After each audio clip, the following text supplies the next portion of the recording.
information about what's going on in the Puget Sound waters. Check this out.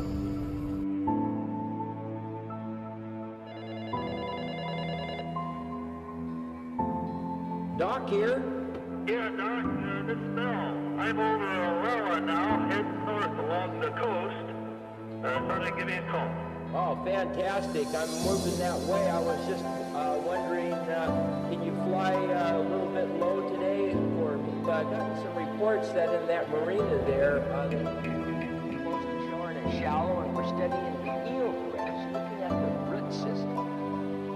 Over the years, I've worked with the state of Washington Department of Fish and Wildlife, Department of Natural Resources, even the invasive species sectors, together on a joint venture that's been mandated by the Washington State Department, and that's why we use no divers. See, the cameras fly on their own, searching and attacking the project. And one PFR with Washington August 2013, the project was completed. We removed 1,800 pounds of ghost net bundles out of the waters of the Northwest. Migration path as all other migrating marine life. On recreational water activities is required to complete this phase. Phase 2, the removal project, these go into monitoring the beach, getting people involved.